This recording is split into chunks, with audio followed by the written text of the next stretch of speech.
Tá passando por problema financeiro? Jesus tem a solução, hein? Ele vai te dar tudo aquilo que você precisa, ó, no seu bolsinho. Ah, não, mas espera, o seu problema não é esse. Seu problema é que você precisa de uma cura para uma doença. Ok, a gente também tem a solução. A Deus, ele com certeza vai curar você dessa doença aí. Não, mas sua vida é muito sofrida, né? Não, então tá bom. Não, mas a gente também tem o mesmo remédio para dar para você. Também chama Jesus, você acredita? Nunca mais vai te deixar sofrer. Ah, não, você só tá sentindo sua vida meio vazia e o que você quer é, na outra área da sua vida, reinar, né? Governar, e aí você acha que a área espiritual, ela vai te cooperar para ser essa pessoa completa. Então a gente também tem a mesma coisa para você. Queria ver o que esse pessoal faz durante o dia, como é que eles leem a Bíblia, né? Porque só pela misericórdia. Pode dar a introdução, João.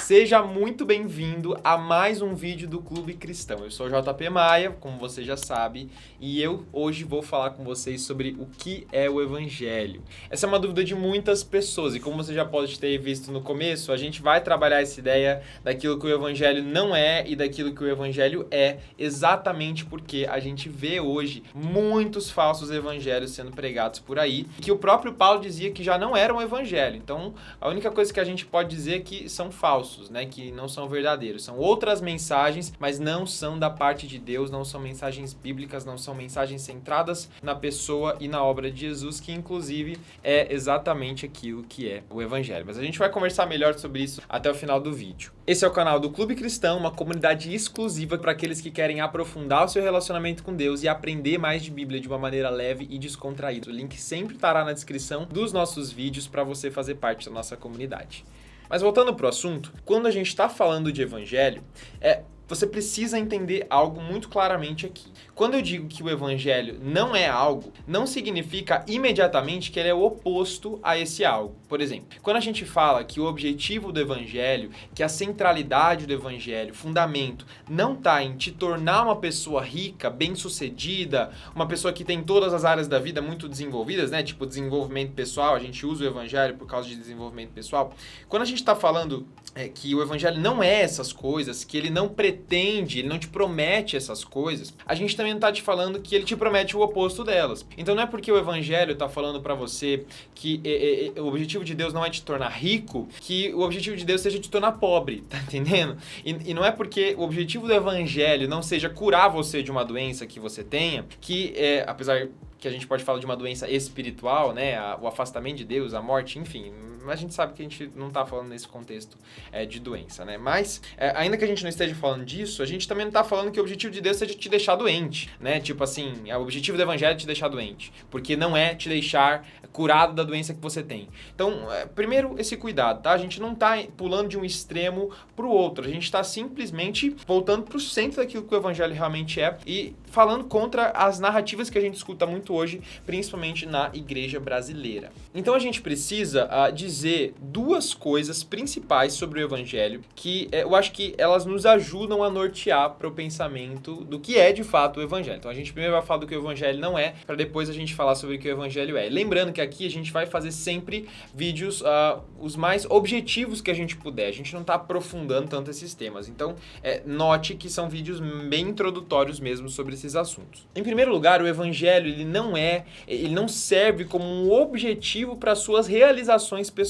Você não pode pensar que o objetivo de Deus no evangelho é fazer com que você ganhe um emprego. O objetivo de Deus no evangelho é fazer com que o seu salário aumente. Que Deus é um gênio da lâmpada que em toda a história da humanidade está concedendo o desejo daqueles que dizem que creem nele, que acreditam nele, melhor dizendo, né? Porque aí a gente pode trocar a palavra. Não, eu acredito em Deus, Deus vai me abençoar. Não é assim que o evangelho define as coisas, né?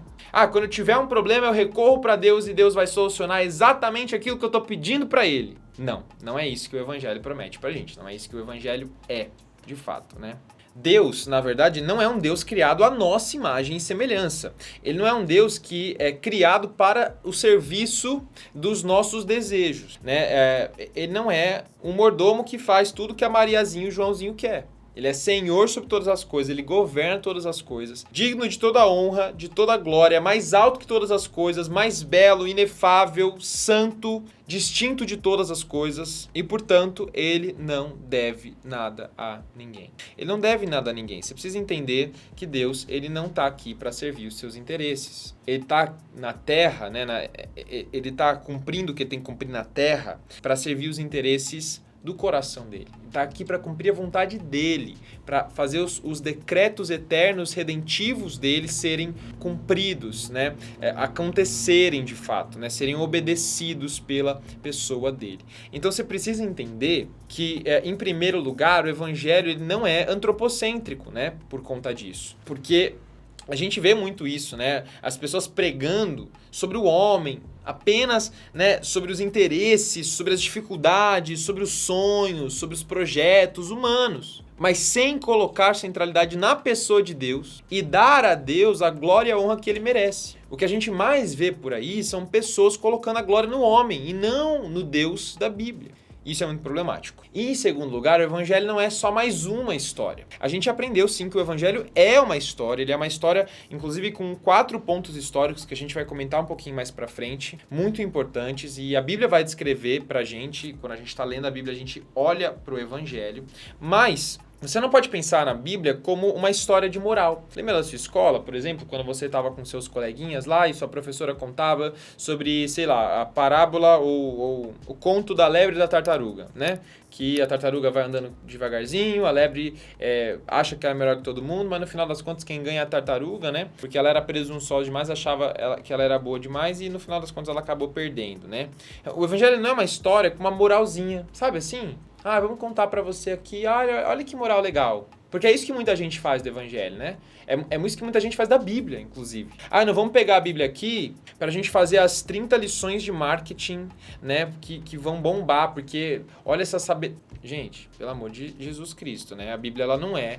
Quando a gente fala de evangelho, mas quando a gente tá pegando a escritura, a Bíblia não serve pra cumprir esses interesses de moral. Não, olha a moral da história. A moral da história, né? Que Deus se revelando na escritura... Ao longo de milhares de anos, a pessoa pega Deus se revelando na escritura, por meio dos outros, por meio das histórias que são narradas lá. Ela pega, o que ela extrai? 30 lições de como a Bíblia ensina a ser um empreendedor de sucesso. Gente, é tão, assim, não dá, né? Serve a mesma lógica da moral. Porque você conta a história da lebre e da tartaruga por outra razão que não seja entregar uma moral para as pessoas? Não. Né? A lebre e a tartaruga estão ali para ensinar uma lição pra gente. Existe a tal lebre e tartaruga? Não. Mas a história serve um interesse de entregar uma moral. A Bíblia não serve o interesse de entregar para você uma moralzinha. Ela não serve para você um interesse de entregar as 30 coisas ali para você ser um empreendedor de sucesso, tá entendendo? Não é sobre isso que a história do evangelho, né, que a história bíblica é sobre. Não é sobre isso. Não é uma moralzinha, assim, uma história para transformar o seu comportamento. Olha agora, olha como ele sabe uma informação nova. Nossa, mas você sabia que a Bíblia dá... Não é. Então, pra a gente entender o que é o evangelho, eu poderia utilizar vários textos aqui. Eu poderia utilizar Romanos 1, poderia utilizar Gálatas, poderia utilizar Romanos 3, Efésios 2, inclusive, acho que é um ótimo texto. Mas eu vou me atentar a 1 Coríntios no capítulo 15, pra gente ter um vislumbre, né, daquilo que é o evangelho de fato.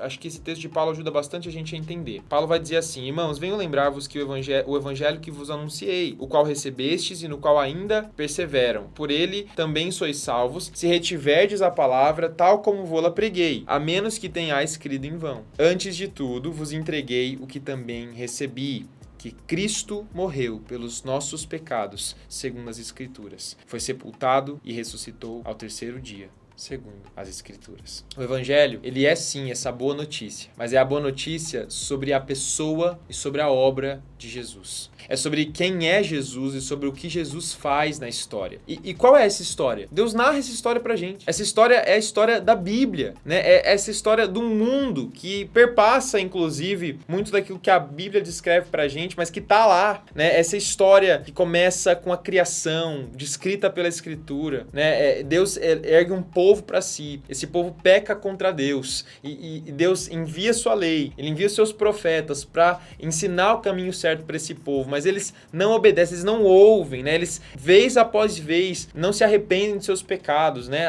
Se afastam dos caminhos do Senhor. E aí então ele envia Jesus, que é revelado como Messias, o Salvador, desde Gênesis 3,15, né? Que os teólogos vão chamar de proto-evangelho, o descendente da mulher que esmagaria a cabeça da serpente, que destruiria Satanás, destruiria as obras de Satanás, inclusive. Esse Messias, esse Salvador prometido é Jesus Cristo, Filho de Deus, aquele que veio para nos resgatar do nosso pecado, aquele que veio para morrer na cruz, para substituir com a sua morte vicária aqueles a quem o Pai escolheu antes da fundação do mundo, aqueles que são as ovelhas dele, como ele mesmo vai chamar, aqueles que o Pai entregou para ele veio por estes, né? Ele veio, inclusive, pelos seus, mas a Bíblia vai dizer que os seus não o receberam, né? Os judeus desprezam Jesus, fazem planos contra Jesus, armam contra Jesus, matam Jesus, e ele ressuscita no terceiro dia. Ressuscita em glória, ele promete, o Espírito Santo promete que voltaria uma segunda vez, para que todas as coisas acabassem com essa segunda vinda. Essa é a narrativa do Evangelho. É a narrativa de um Deus que ao longo da história salva um povo para si. A narrativa de um Deus que redime pessoas ao longo da história por meio do seu Filho Jesus. Ele continua fazendo isso até o dia em que todas as coisas acabarão, até a consumação de todas as coisas. O objetivo de Deus era o resgate desses homens perdidos, que eram inimigos de Deus, merecedores da ira, mas que por meio da fé em Cristo Jesus são reconciliados com Ele, retornam para Deus, se tornam amigos de Deus, perdoados pelo sacrifício de Jesus. Esses homens têm a promessa de serem satisfeitos na pessoa de Deus, eternamente, novos céus e nova terra, onde não haverá mais choro, dor, lágrima, e habitarão eternamente com o seu Deus, que os resgatou para si por meio da graça do Filho. Essa é a história do Evangelho, essa narrativa que contém, óbvio, informações importantes sobre nós, pecadores, merecedores da ira, mas que por meio de Cristo Jesus somos resgatados mediante a fé nele, para a glória de Deus, para a satisfação na sua pessoa, de eternidade em eternidade. O Deus que nos salva, o Deus que nos resgata por meio do Filho Jesus, é o mesmo Deus que habitará conosco eternamente. Esse Deus justo e bom pode escolher o pior dos pecadores, o mais incrédulo dos homens. Você pode pegar aquela pessoa que também tinha uma moralzinha até que melhor, mas que era tão digna do inferno quanto. Isso é a graça. O Evangelho coloca nas mãos de Cristo todo o mérito da salvação, da redenção, e não nas mãos desses homens que são incapazes de se achegar a Deus, porque por eles mesmos nunca chegariam. Eu acho que isso é uma boa ideia do que o Evangelho é para nós. É muito difícil falar desse tema, não é tão fácil, mas eu acho que isso dá um bom norte para nós do que é o Evangelho. Se você gostou desse vídeo, não se esqueça de deixar o like, de se inscrever aí. Se você tiver com muita vontade de aprender mais sobre Bíblia e aprofundar no seu relacionamento com Deus, o Clube Cristão é uma ótima oportunidade para você, é uma ótima comunidade para que isso se concretize. Tenho certeza que a gente se vê aí num próximo vídeo com mais conteúdos e eu te vejo lá. Tchau, tchau.